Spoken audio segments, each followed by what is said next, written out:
Chuyện lạ trên thế giới, thuế ngực tại Ấn Độ, phụ nữ không được che ngực, ngực càng to thì thuế càng cao.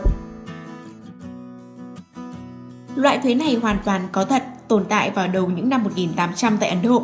Đây được coi là một loại thuế tồi tệ nhất trong lịch sử cai trị của đất nước này. Thuế ngực được đặt ra bởi vì nhà vua của xứ Travancore, một trong 550 tiểu bang của Ấn Độ dưới thời kỳ Vương quốc Anh đô hộ, hiện nay là bang Kerala.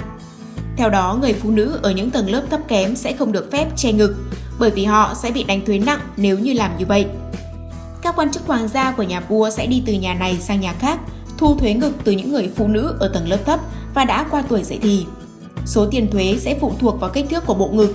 Ngực càng lớn thì thuế càng cao. Người thu thuế sẽ kiểm tra bằng cách dùng tay không chạm vào ngực và đo kích thước bằng găng tay. Thực chất, mục đích của việc thu thuế này chỉ là để làm nhục những người phụ nữ ở tầng lớp thấp kém.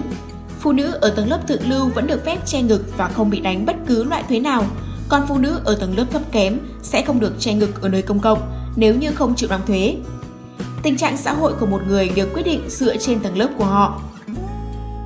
Tiến sĩ Siba Khyem, phó giáo sư sinh thái giới và nghiên cứu về bộ lạc, tôn giáo thiểu số, phụ nữ từ các nhóm bị loại trừ trong các khu vực kinh tế, xã hội và chính trị tại trường đại học Surrey, đã chia sẻ: mục đích của thuế ngực là duy trì cấu trúc tầng lớp và không có gì khác. Quần áo được coi là một dấu hiệu của sự giàu có và thịnh vượng, trong khi người nghèo không được hưởng thụ nó. Thuế ngực đã gây ra một sự bất mãn tồn tại khá lâu trong xã hội Ấn Độ cho đến khi nó đạt được đỉnh điểm vào năm 1859, khi hai người phụ nữ ở tầng lớp thấp bị các quan chức lột trần vì mặc quần áo trên người. Sau đó, hai người phụ nữ này đã treo đầu lên cây trước mặt mọi người để cảnh báo, coi như một bài học cho những người khác dám chống lại quy định. Một người phụ nữ dũng cảm có tên là Nageli đã quyết định vùng lên, chấm dứt sự bất công này, một lần và mãi mãi. Cô thuộc vào tầng lớp thấp, một trong những nạn nhân của loại thuế khủng khiếp này.